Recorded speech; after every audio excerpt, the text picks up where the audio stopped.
कैसे हैं आप सब लोग।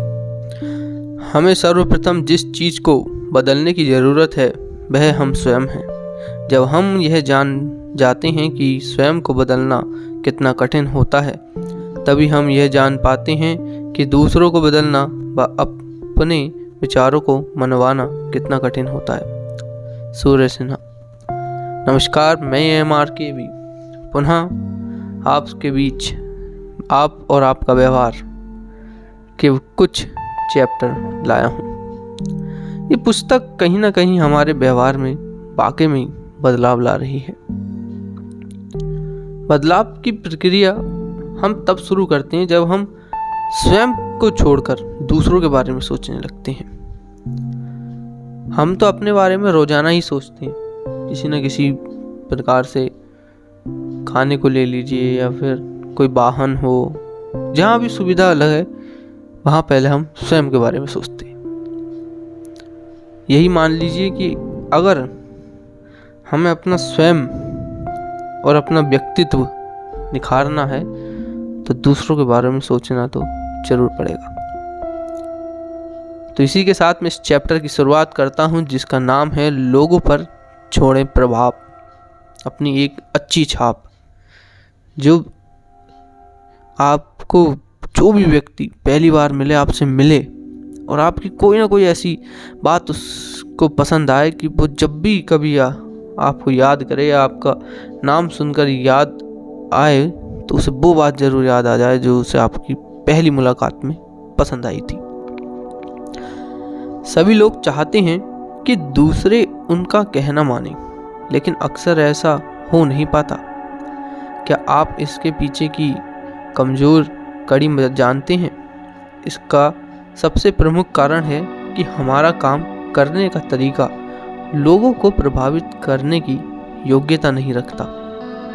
यदि आप चाहते हैं कि दूसरे लोग आपकी बात मानें और आपकी इच्छा के अनुसार कार्य करें, तो सबसे पहले आपको उन्हें अपने प्रभाव में लाना होगा।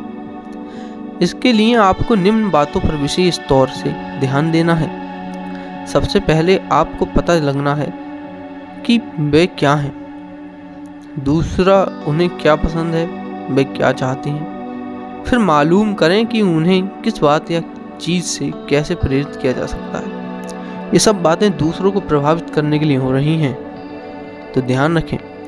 दरअसल एक जैसी शारीरिक संरचना होने के बावजूद हम सभी मनुष्य का नज़रिया अलग अलग होता है। हम अलग अलग किस्मत की चीज़ें पसंद करते हैं। हम प्रत्येक वस्तु, परिस्थिति, रिश्ते या संबंधों का अलग अलग मूल्यांकन करते हैं। इस बात को स्पष्ट करने के लिए मैं आपके सामने छोटा सा उदाहरण दे रहा हूँ। मैं एक मित्र के यहाँ गया। मेरा एक मित्र है जो कि एक कंपनी में सीनियर सेल्समैन के पद पर कार्य कर रहा है, मगर कुछ वर्ष पहले वह एक साधारण सा सेल्समैन था। जब वह सेल्समैन था तब एक दिन उसने मुझे अपने यहाँ डिनर पर बुलाया, मतलब रात के खाने पर बुलाया। मैं उसके घर गया और मैंने देखा कि उसके घर में एक बड़ा सा चूहा घूमकर उपद्रव मचा रहा है। चूहे की तरफ देखते हुए मैंने अपने मित्र से कहा कि एक चूहेदान क्यों नहीं ले लेते हो। उसने कहा ठीक है, कल ही ले लूँगा, एक कल ले आऊँगा। और उसने ऐसा किया।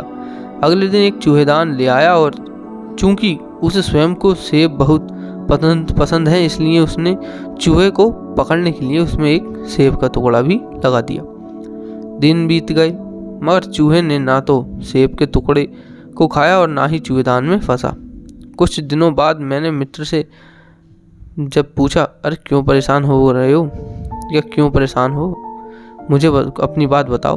तो उसने बताया कि चूहा चूहेदान में फंसता ही नहीं है, जबकि वह उसके लिए रोज एक ताज़ा मोटे सेब का टुकड़ा उसमें लगाता है। इस पर मैंने उससे कहा कि चूहे को क्या पसंद है, क्या वह यह जानता है।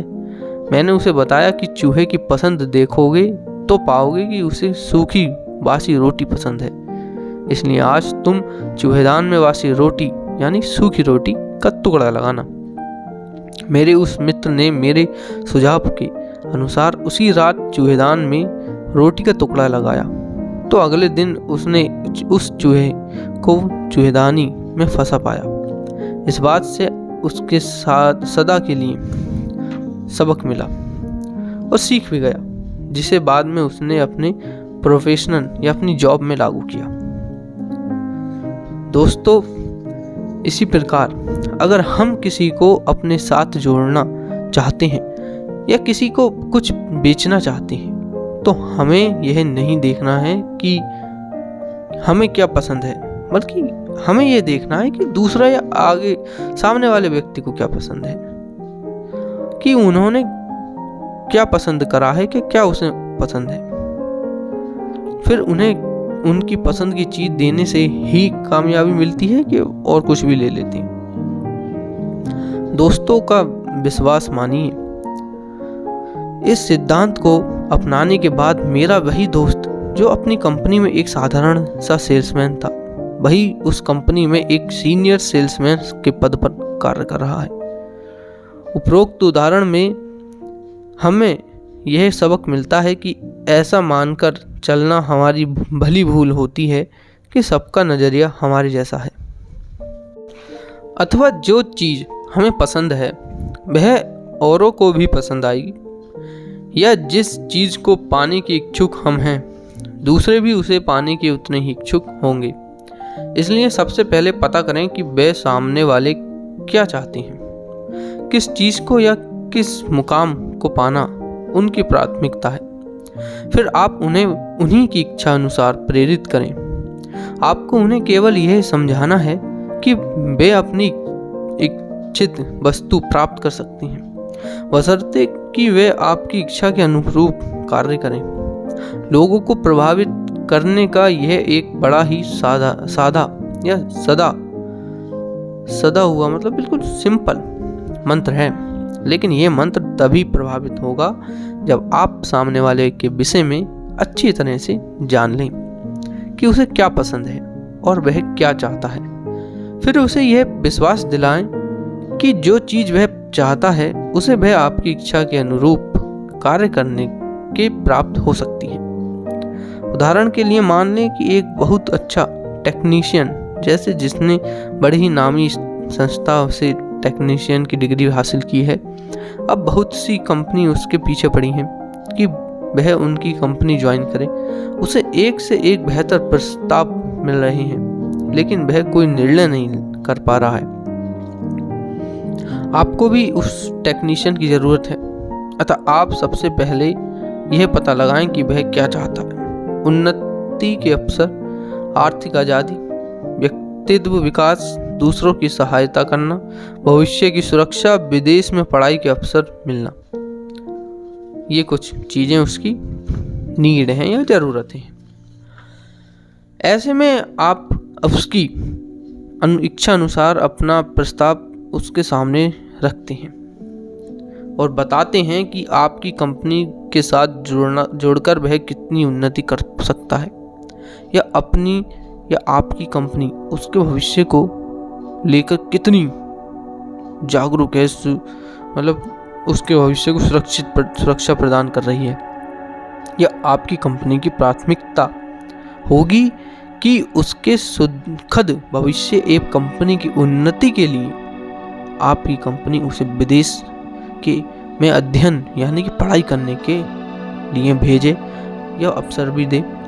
उपरोक्त सारी स्थिति सामने वाले को उसका लाभ स्पष्ट करने के लिए काफ़ी है। किसी भी स्थिति को पाने के लिए बस शर्त यही होगी कि वह आपकी कंपनी में आपके अनुसार कार्य करे। आप देखेंगे कि वह आपके प्रस्ताव को मंजूर कर लेगा और आपकी इच्छा अनुसार कार्य करने के लिए तैयार हो जाएगा।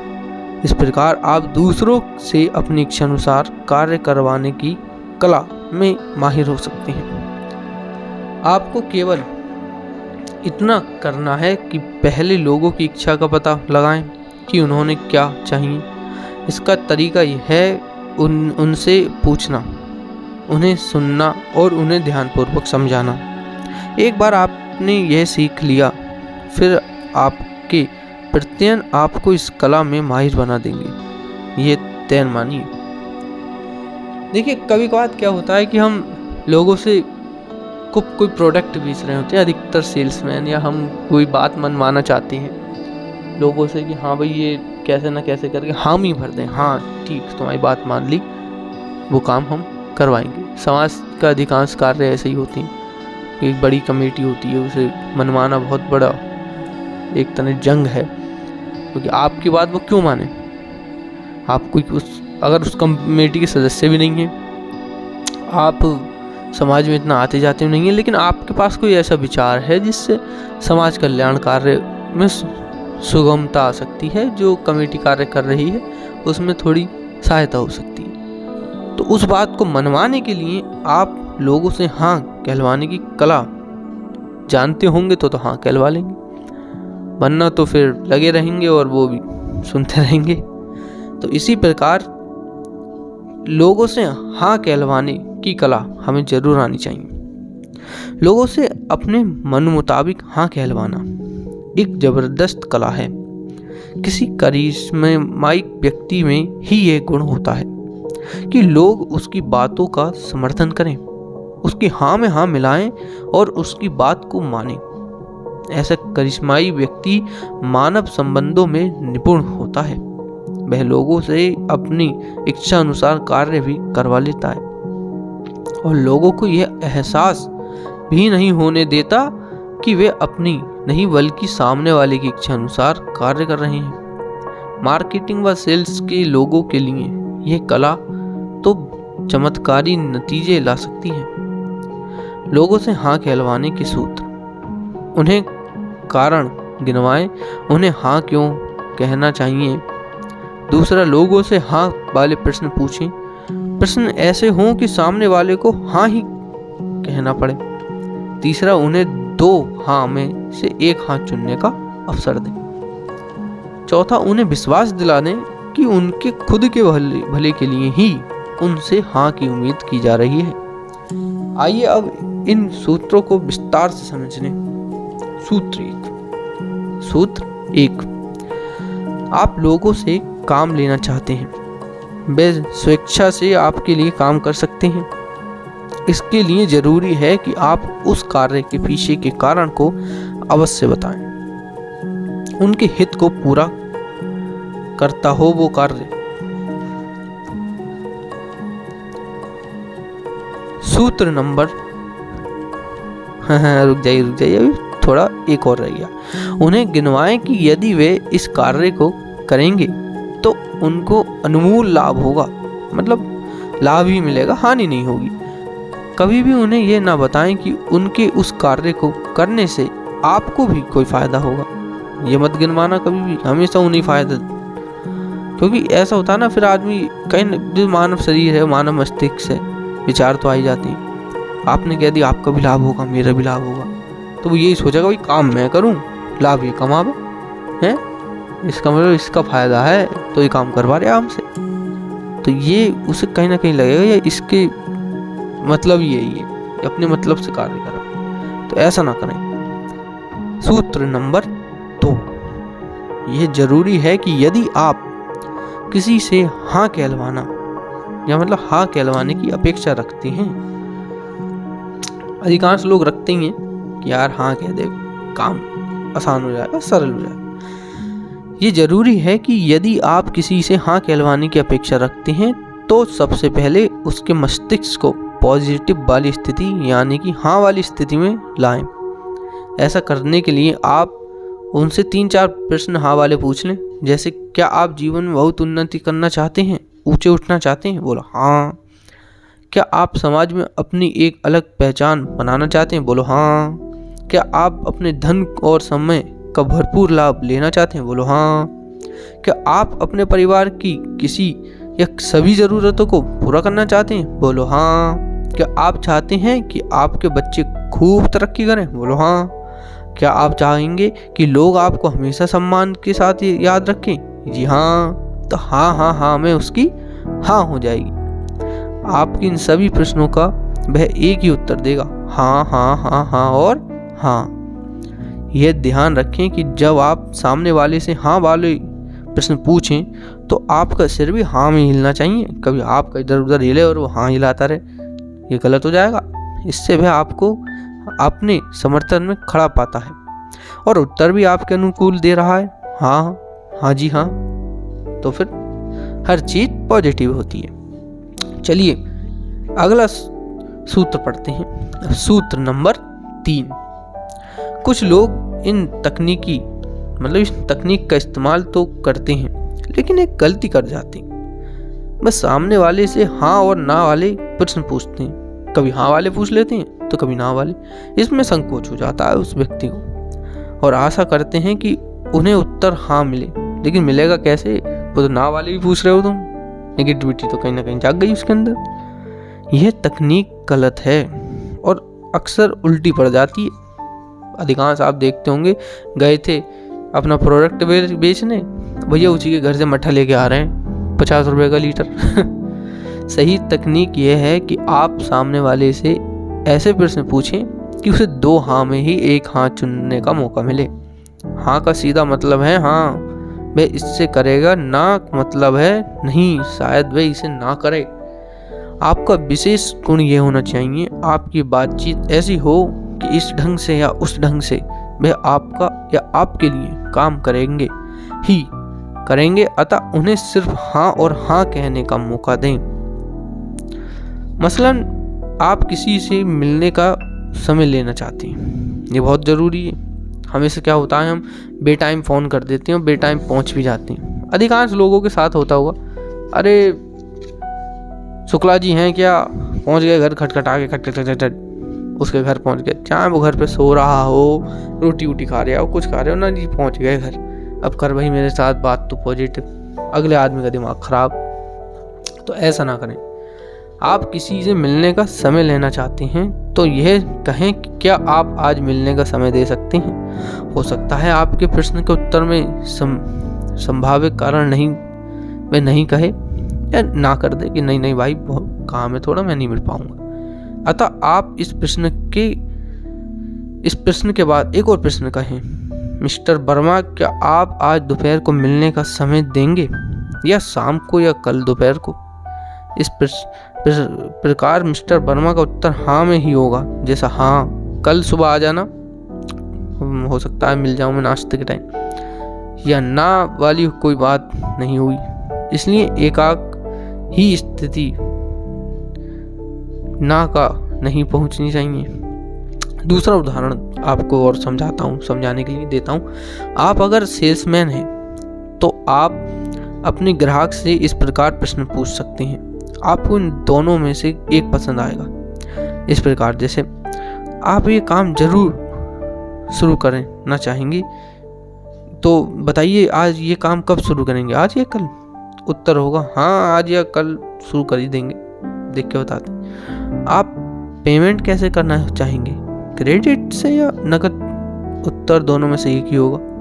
सूत्र 4, लोगों को यह विश्वास दिलाएं कि आप उन्हें या उनसे उन्हीं के लाभ के लिए हाँ मांग रहे हैं। शुरू में सभी लोग अपनी बातों व विचारों पर अटके होते हैं, पर आपको उन्हें यह एहसास कराना है कि उनके अपने ही लाभ के लिए उन्हें आपकी बात जरूर माननी चाहिए। दूसरे की राजी करने के लिए आपको उसके लाभ की बात पहले करनी है, ना कि अपने लाभ की। आपका लाभ तो छिपाई है उसके लाभ में, इसलिए अपना लाभ ना बताएं। कभी आप अपना बता दें, उसका बता ही ना रहे तो मतलब ही चल अपने आप कर ले काम। यह एक मनोवैज्ञानिक तकनीक है, यह प्रामाणिक तकनीक है और यह व्यक्ति को सफलता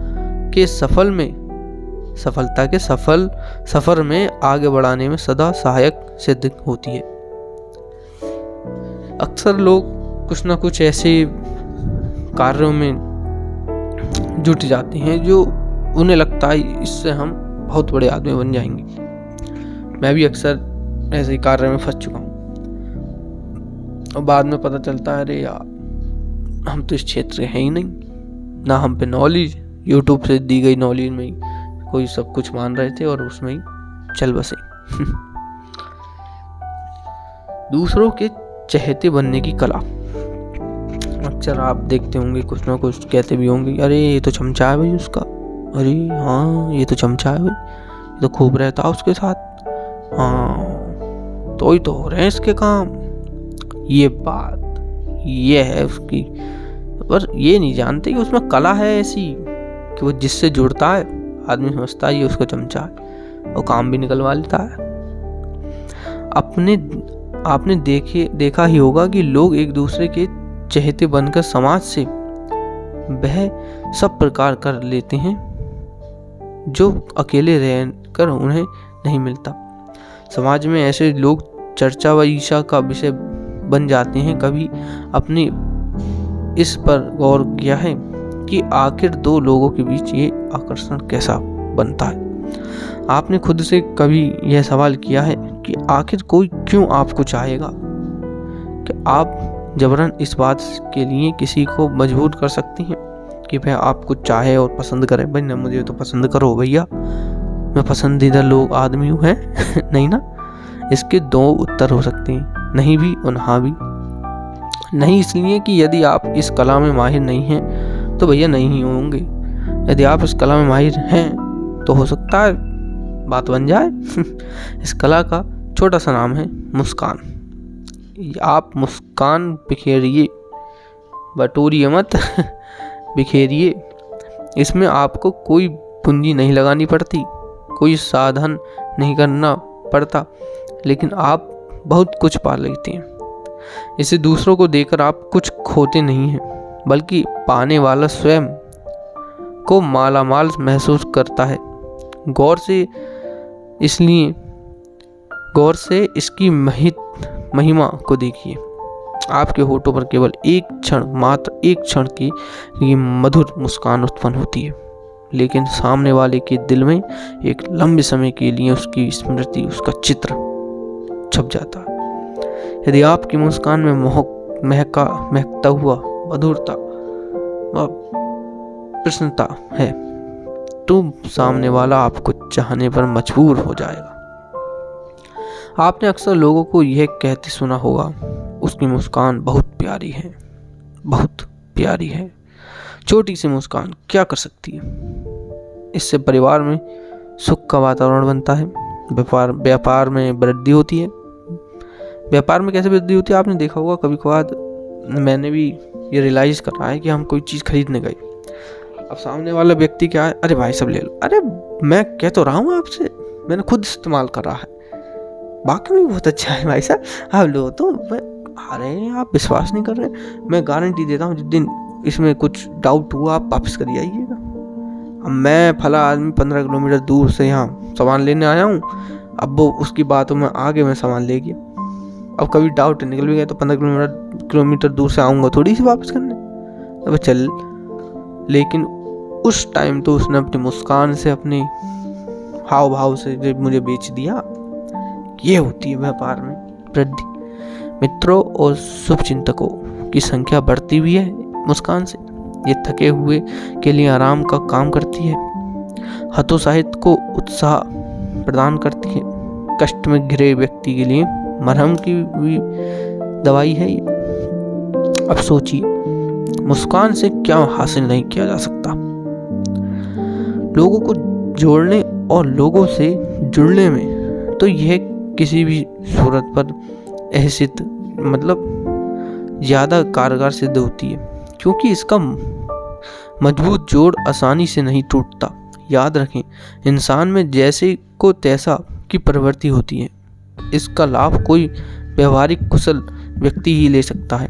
अतः जब भी आप पहल किसी से मिलें तो सबसे पहले उसकी नज़र में नज़रें मिलाकर एक मुस्कान छोड़ें। इसका तुरंत चमत्कारी प्रभाव होगा और जैसे को तैसा नियम के तहत अनुसार वह भी आपको छोटी सी मुस्कान तो जरूर देगा। इस प्रकार एक बहुत ही खुशनुमा माहौल आपके बीच कायम होगा। और यह तो आप जानते हैं कि आपकी या किसी से आपकी तालमेल बनाने में माहौल और भाव, इन दोनों की बेहद महत्वपूर्ण भूमिका होती है। और इसी को लेके मुस्कुराएं और लोगों का चहेता बनिए, अपनी शख्सियत को यादगार बनाइए। छोटी सी मुस्कान मीलों लंबे फासलों को पल भर में पूरा कर लेती है। यह है मुस्कान का चमत्कार। आभार जताएं साफ शब्दों में, धन्यवाद भाई, तुम्हारी वजह से ये काम हो पाया है। ये कहने में ही भला बहुत बड़ी एक उसे आप आदर सत्कार करते हैं। उन्हें आपके लिए किसी ने कोई काम करा, आपने कह दिया भाई बहुत बहुत धन्यवाद, आप ना होते तो ये काम शायद मैं तो ना कर पाता। तो कहीं ना कहीं उसे लगा अपने अंदर से कि हाँ यार, मैंने कुछ तो मदद कर दी किसी की। तो ये साफ साफ आभार जताना भी आपको आना चाहिए। मानव चरित्र को समझने वाले अच्छी तरह जानते हैं कि मानव की प्रकृति सदा ही प्रशंसा सुनने की आदी रही है। इसे इस बात से समझ सकते हैं कि यदि किसी व्यक्ति ने आप पर कोई उपकार किया है और बदले में आप उसे धन्यवाद नहीं कहते या आभार प्रकट नहीं करते हैं तो उसे बुरा लगता है। बस समाज इसे बुराई के रूप में देखता है। अतः यह जरूरी है कि यदि कोई व्यक्ति आप पर कोई उपकार करता है, आपका कोई भला करता है, आपको किसी प्रकार की शारीरिक या मानसिक राहत पहुंचाता है, तो मानवीय संबंधों की मजबूती और व्यवहार कुशलता के लिए जरूरी है कि आप उसका खुले दिल से आभार प्रकट करें। ऐसा आप पूरी ईमानदारी और दिल से करें। इसमें कंजूसी ना करें और ना ही कोई औपचारिकता निभाएं। खास तौर पर बिजनेस और मार्केटिंग की दुनिया से जुड़े लोगों के लिए तो बहुत ज़रूरी है। इसे मत भूलिए कि लोग एहसान फरामोश यानी कि नाशुक्रगुजार ये शब्द है, नाशुक्रगुजार लोगों को पसंद नहीं करते और ना ही भविष्य में उनकी किसी प्रकार की मदद के लिए तैयार ही होते हैं। मतलब जो काम तो कराने पर शुक्रिया उक्रिया नहीं कहे तो उसके बाद में मदद करना भी अच्छा नहीं लगता। इस प्रकार का एक अवगुण के कारण व्यक्ति अपने संबंधों से मिलने वाले लाभों को सदा के लिए समाप्त कर देता है। अतः भूल से भी आभार जताने में कोताही ना दिखाएं। कुछ लोगों की आदत होती है कि अपने से धन, बल या रुतबे में छोटे व्यक्ति को कभी कोई महत्व नहीं देते, भले ही वह उनका कितना भी ही भला क्यों ना कर दे। वह एहसान मानकर ध्यान, धन्यवाद या आभार प्रकट करने के बजाय चलो ठीक है कहकर बात को समाप्त कर देते हैं। चलो ठीक है, आगे देख लेंगे, कोई काम होगा तुम्हारा भी कर देंगे, ऐसे कह जैसे उनने कोई उसके लिए वो टाल दिया हो, बदला है ना, तूने मेरा एक काम करा मैं तेरा एक ही करूँगा, दूसरा नहीं करूँगा। यह व्यवहार ना तो मानवीय है और ना ही सामाजिक। इस प्रकार की व्यवहार से न केवल असभ्यता जाहिर होती है बल्कि आपका अहंकार भी कहीं ना कहीं प्रकट होता है कि यार बड़ा अहंकारी व्यक्ति, बताओ इतना बड़ा काम कर दिया, एक थैंक यू भी नहीं। यदि किसी ने आपके लिए कुछ अच्छा किया है तो चाहे वह धन, बल या रुतबे में आपसे कितना ही छोटा हो क्यों ना हो, चाहे आपका नौकर ही क्यों ना हो, आपको उसका धन्यवाद जरूर करना चाहिए कि उसके प्रति आप आभार जरूर प्रकट करें। उसका नाम लेकर धन्यवाद भाई कुलदीप भाई, धन्यवाद, आपकी वजह से ही काम हो पाया है, मैं तो ना कर पाता भाई इतना, भाई बहुत बहुत धन्यवाद। इन चंद शब्दों में कहने में क्या जाता है, अगले आदमी को भी लगेगा यार कुछ तो सोच कह रहा है। यह भी स्पष्ट रूप से कहें कि आप उसकी कार्य से बेहद खुश हैं। जब इस प्रकार आप उसकी प्रशंसा करेंगे तो वह स्वयं को गौरवशाली महसूस करेगा। उसे लगेगा कि इस दुनिया में उसका भी कोई महत्व है, उसने जो कार्य करा है उसका भी महत्व है। आपका मीठा व्यवहार उसे हमेशा के लिए आपसे जोड़ देगा। हमारे एक टीचर थे इंग्लिश की, जब मैं इंटर में पढ़ता था तो वो उनके पास जैसे कोई सिफारिश लेके आता था कि सर प्रैक्टिकल में नंबर बढ़ा देना, पड़ोसी उड़ोसी के बच्चे पढ़ते थे उनके, तो हाँ ठीक, तो एक कागज़ पे वो लिख के ले आता था नंबर अपने लड़के का, या जो भी पेरेंट्स आते थे तो वो कागज़ का पेपर ले लेते थे उस टाइम, और जब वो चला जाता था उस टाइम बड़े प्यार से हाँ जी हाँ, अरे क्या बात कर रहे हो मौलाना साहब, आपके बच्चे का नंबर नहीं बढ़ाएंगे तो किसके बढ़ाएंगे, आप तो हमारे पड़ोसी हैं, आपका बच्चा हमारा बच्चा है, अरे बिल्कुल बढ़ेंगे नंबर, 30 में से 30 मिलेंगे, चिंता मत कीजिए आप जाइए, बिल्कुल निसंकोच होकर जाइए। उस समय तो भाई उससे कह दिया, वो चला गया, नंबर दे गए। बाद में हमारे सामने पर्ची फाड़ देते थे। तो सदा ये बात कहते थे कि अगर गुड़ खिला नहीं सकते तो गुड़ जैसा बोल तो लो। मतलब अगर मीठा हम खिला नहीं सकते तो मीठा बोल तो सकते हैं। मीठा बोलने से ही बहुत लाभ है। गुड़ शक्कर जैसा बोलना कि हाँ जी आपका काम हो जाएगा। बहुत बढ़िया। समझ लें, धन्यवाद कहना एक ऐसी कला है जिससे लोग मन से आपके साथ जुड़ते हैं। आभार प्रकट करने से मानवीय संबंधों में मजबूती आती है। जिसका धन्यवाद अदा कर रहे हैं उसका नाम लेकर और उसकी आंखों में आंखें डालकर कहें, धन्यवाद सर, धन्यवाद सुरेश जी, आपके इस उपकार को मैं हमेशा याद कर रखूँगा। आपका बहुत बहुत धन्यवाद। ये कुछ शब्द कहीं ना कहीं व्यक्ति के। तो दोस्तों, इसी के साथ आज की बातचीत को हम विराम देते हैं। फिर अगली वीडियो में मिलते हैं, तब तक के लिए इजाज़त दीजिए। जय हिंद, जय भारत। आपका दोस्त AMRKB। Thank you. और हाँ, लाइक करना ना भूलिएगा और चैनल सब्सक्राइब जरूर कर दीजिएगा। मैं अब तक तो वीडियो के अंत में बोलता था, अब लगता है कि शायद शुरू में बोलना पड़ेगा। तब प्लीज़ मेरे चैनल को सब्सक्राइब जरूर कर दीजिए और बेल आइकन को जरूर दबाना ना भूलें। थैंक यू, धन्यवाद, नमस्कार, जय हिंद, जय भारत।